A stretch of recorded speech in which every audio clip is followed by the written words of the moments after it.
अब बात करते हैं इंडियन अरक्स की। ये डोमेस्टिक काव से पहले इंडियन ग्रासलैंड्स पर राज करते थे। इनका साइंटिफिक नेम था बॉस प्रिमिजिनस नेमैटिकस।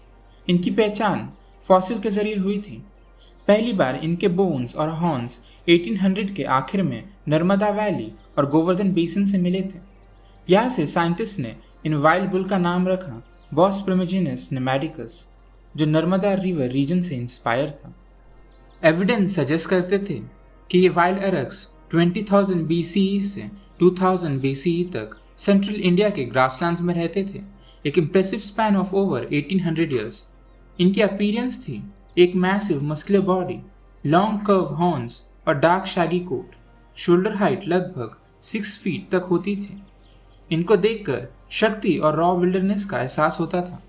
ये मोस्टली ओपन ग्रासलैंड्स और ड्राई फॉरेस्ट में मिलते थे।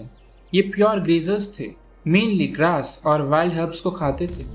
इनका ग्रेजिंग पैटर्न ने अपने इकोसिस्टम को शेप करने में बड़ा रोल निभाया है। अरक्स हर्ड्स में रहते थे, जिसका लीडरशिप एक डोमिनेंट बुल के हाथ में होती थी। फीमेल्स आमतौर पर एक ही काफ को जन्म देती थी और पूरा हर्ड मिलकर उन्हीं काल्व्स को प्रोटेक्ट करता था प्रेडेटर्स से। ये है एक symbol of unity and strength in the wild. Gradually over hunting और डोमेस्टिकेशन के प्रोसेस ने इस वाइल्ड लीनेज को खत्म कर दिया। अराउंड 2000 BCE में इंडियन अरक्स पूरी तरह से एक्सटिंक्ट हो गए, सिर्फ अपने डोमेस्टिकेटेड डिसेंडेंट्स को छोड़ गए। वेस्टर्न घाट्स के डेंस एवरग्रीन फॉरेस्ट में रहता था एक exclusive nocturnal mammal, Malabar civet. एक टाइम पर केरला और कर्नाटका के कोस्टल फॉरेस्ट में आम नजर आने वाला ये मैमल आज प्रोबेबली एक्सटिंक्ट हो गया है। इस स्पीशीज को 19th सेंचुरी में ब्रिटिश जियोलॉजिस्ट एडवर्ड ब्लाइट ने डिस्क्राइब किया। मालाबार सिवेट ने शायद thousands of years western Ghats के फॉरेस्ट में सर्वाइव किया। ये स्पीशीज एंडेमिज्म के कारण इसी रीजन में रहती थी। इनकी अपीयरेंस थी large cat size body, greyish brown fur with dark spots, bushy tails और मस्क ग्लैंड्स। ये खाते थे फ्रूट्स, रोडेंट्स, फ्रॉग्स और इंसेक्ट। ये नॉक्टोरियल थे, यानी रात के समय में खाना ढूंढने जाते थे। इसमें फीमेल स्मॉल डेन में 2 से 3 बच्चों को जन्म देती थी। बच्चे कुछ ही हफ्तों में इंडिपेंडेंट हो जाते थे। इनके एक्सटिंक्शन का रीजन था डिफॉरेस्टेशन और cash crop plantation. Cash crop जैसे कॉफी और रबर ने इनका घर तोड़ दिया। ऊपर से मस्क ग्लैंड के लिए इनको हंट किया जाता था। परफ्यूम इंडस्ट्री के लिए सिविट मस्क एक लग्जरी बन गई थी। इनकी लास्ट साइटिंग देखी गई थी 1987 केरला में। उसके बाद सिर्फ रूमर्स है, शायद से एक्सटिंक्ट, शायद से छुपे हुए, या कहीं घाट्स में भूले हुए। सब कहानियां खत्म नहीं होती, कुछ कभी कभी वापस भी लिखी जाती हैं। और ये है एक rare hope story, the forest owlet. Scientist के मुताबिक ये स्पीशीज हजारों साल से सेंट्रल इंडिया के ड्राई टिक बैम्बू फॉरेस्ट में चुपचाप रहती आई है, एक एशियंट और एल्यूसिव रेजिडेंट। 1867 में ब्रिटिश नेचुरलिस्ट फ्रैंकलिन ने मध्य प्रदेश के डेंस फॉरेस्ट से इस बर्ड का पहले साइंटिफिक रिकॉर्ड बनाया। लेकिन 1900 के बाद कोई कंफर्म साइटिंग नहीं मिली और धीरे धीरे फॉरेस्ट आउलेट को एक्सटिंक्ट माने जाने लगा। ये ड्राई टिक फॉरेस्ट और स्कैटर्ड बैम्बू पैचेस में रहते हैं। इसका डाइट स्मॉल रोडेंट्स, लिजर्ड्स और इंसेक्ट पर बेस्ड होती है। ज़्यादातर आउल्स रात को एक्टिव होते हैं, लेकिन फॉरेस्ट आउलेट एक डे टाइम एक्टिव स्पीशीज है। ये ट्री कैविटीज में अपना नेस्ट बनाते हैं। फीमेल्स लगभग 2 से 3 अंडे देती है और दोनों पेरेंट्स मिलकर चिक्स को लगभग 1 महीने तक फीड और प्रोटेक्ट करते हैं। 1997 में ऑर्निथोलॉजिस्ट पमीला रासमसन ने इस बर्ड को महाराष्ट्र के मेलघाट रीजन से वापस ढूंढ निकाला। पूरी 1 सेंचुरी के बाद एक्सटिंक्ट माना गया ये बर्ड फिर से अपनी आवाज़ सुनाने लगा। अब बात करते हैं राजस्थान के ड्राई ग्रासलैंड्स के एक शानदार बर्ड के बारे में, द ग्रेट इंडियन बस्टर्ड। ये दुनिया का सबसे भारी उड़ने वाला बर्ड्स में से एक है, जिसकी लंबी गर्दन, लंबे पैर और बीज वाइट रंग की प्लमेज होती थी। ये ओपन ग्रासलैंड्स और सेमी एरिड प्लेन्स में रहता था। ये बर्ड ओमनिवरस था। इसकी डाइट ग्रास, सीड्स, इंसेक्ट और छोटी रेप्टाइल्स की होती थी। बारिश के मौसम में मेल बस्टर्ड्स एक स्पेशल कोर्टशिप डांस करते थे।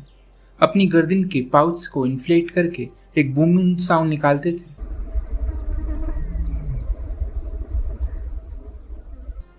और फीमेल्स को अट्रैक्ट करते थे।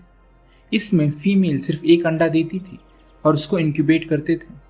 लेकिन बदलते समय में ग्रासलैंड्स को फार्मलैंड में बदल दिया गया और पावरलैंड से हैबिटेट खतरे में आ गया। इसके बड़े साइज की वजह से इसका शिकार आसान हो गया। आज ग्रेट इंडियन बस्टर्ड की पॉपुलेशन 100 से भी कम है। मेनली राजस्थान और गुजरात में बचे हुए मध्य प्रदेश, महाराष्ट्र और डेक्कन प्लेटो से ये प्रजाति लगभग खत्म हो चुकी है। अगर आप राजस्थान या मध्य प्रदेश के ग्रासलैंड्स में मानसून के दौरान गए हो तो शायद आपने एक छोटे बर्ड का फ्लाइंग डिस्प्ले देखा होगा जिसमें मेल बर्ड जंप करके हवा में डांस करते हैं। वो थे लेसर फ्लोरिकन, एक खूबसूरत इंडेंजर्ड बर्ड जो इंडिया का नेटिव है। हिस्टोरिकल रिकॉर्ड से पता चलता है ये स्पीशीज हजारों साल से सेंट्रल इंडिया के ग्रासलैंड में इवॉल्व और सर्वाइव कर रही है। ये बस्टर्ड स्पीशीज से बिलोंग करती है। इस बर्ड पर ब्लैक और व्हाइट प्लमेज होती है और इसके सर पर एलिगेंट टफ्ट्स होते हैं। ये मेनली सीड्स, ग्रास हॉपर्स और बीटल्स खाते हैं जो ग्रासलैंड्स में कॉमन है। मीटिंग सीजन में मेल एक एक्रोबैटिक जंप शो करते हैं ताकि फीमेल्स को इम्प्रेस कर सके। फीमेल जमीन पर अपने नेस्ट बनाती हैं और लगभग एक बार में 3 से 4 अंडे देती हैं।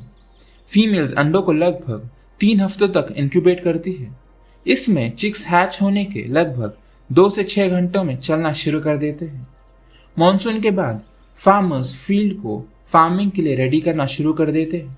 इस वजह से नेस्ट डिस्ट्रॉय हो जाते हैं। हैबिटेट लॉस, मैकेनाइज्ड फार्मिंग और हंटिंग ने इस स्पीशीज को लगभग एक्सटिंक्ट कर दिया है। अब सिर्फ कुछ बर्ड्स बचे हुए हैं जो मेनली अजमेर, शोकालिया और गुजरात में पाया जाता है। आज अगर हम इंडिया के राइनोस के बारे में सोचें तो सबसे पहले याद आता है काजीरंगा के इंडियन राइनोस। लेकिन एक वक्त था जब इंडिया में 3 राइनो स्पीशीज रहती थी, इंडियन, जावन और सुमत्रियन राइनोस।